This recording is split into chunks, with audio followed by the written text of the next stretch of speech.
2 days after the death of his mother elevated him to the throne, King Charles III was officially proclaimed Britain's monarch Saturday, in a pomp-filled ceremony steeped in ancient tradition and political symbolism, and, for the first time, broadcast live.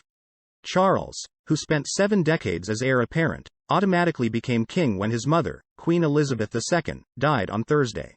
But the accession ceremony was a key constitutional and ceremonial step in introducing the new monarch to the country, a relic of a time before mass communications.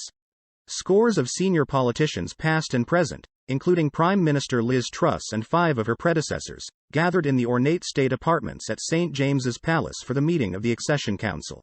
They met without Charles, officially confirming his title, King Charles III. The king then joined them, vowing to follow his mother's inspiring example, as he took on the duties of monarch. "I am deeply aware of this great inheritance and of the duties and heavy responsibilities of sovereignty which have now passed to me," he said. Speaking of his personal grief, he said, "I know how deeply you and the entire nation, and I think I may say the whole world, sympathize with me in this irreparable loss we have all suffered." The new king formally approved a series of orders, including one declaring the day of his mother's funeral a public holiday. The date of the state funeral has not been announced, but it is expected to be around September 19.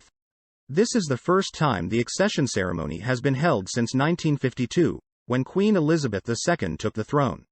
Charles was accompanied at the ceremony by his wife Camilla, the Queen Consort, and his eldest son Prince William. William is now heir to the throne and known by the title Charles long held, Prince of Wales. The ceremony ended with a royal official publicly proclaiming King Charles III the monarch from a balcony at the palace. In centuries past, this would have been the first official confirmation the public had of their new sovereign. David White, the Garter King of Arms, made the proclamation flanked by trumpeters in gold-trimmed robes before leading cheers, "Hip, hip, hooray," for the new king. Gun salutes rang out in Hyde Park, at the Tower of London and at military sites around the UK as he announced the news, and scarlet-robed soldiers in the palace courtyard doffed their bearskin hats in a royal salute. The proclamation was read out in the medieval city of London and at other locations across the UK. 2 days after the 96-year-old Queen died at Balmoral Castle in Scotland following an unprecedented 70 years on the throne, people still came in their thousands to pay their respects outside Buckingham Palace in London. The scene was repeated at other royal residences across the UK and at British embassies around the world. Britain is holding a period of mourning for the Queen, with days of carefully choreographed ceremonies marking the death of the only monarch most people have ever known. For many Britons, her passing, though long expected, is a destabilizing experience. It comes at a time when many Britons are facing an energy crisis, the soaring cost of living, the uncertainties of the war in Ukraine and the fallout from Brexit. It has also just seen a change of leader.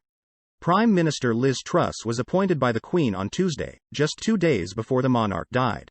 Charles struck a note of continuity on Friday, vowing in a televised address to carry on the Queen's lifelong service, with his own modernizing stamp.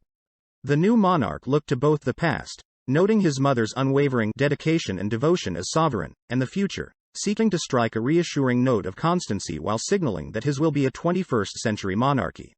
He reflected on how the country had changed dramatically during the Queen's reign into a society of many cultures and many faiths, and pledged to serve people in Britain and the 14 other countries where he is king, whatever may be your background or beliefs. He also tried to overcome a reputation for aloofness in his first hours as monarch, spending time shaking hands with some of the thousands who came to leave flowers and pay tribute to the Queen at the gates of Buckingham Palace. He was greeted with shouts of, "Well done, Charlie," and "God save the King." One woman gave him a kiss on the cheek. In the next few days the Queen's body will be brought from Balmoral, first to Edinburgh and then to London, where she will lie in state before a funeral at Westminster Abbey. In his speech, Charles struck a personal note, speaking of his sorrow at the loss of "my darling mama." "Thank you for your love and devotion to our family and to the family of nations you have served so diligently all these years," he said, ending with a quote from Shakespeare's Hamlet, "May flights of angels sing thee to thy rest."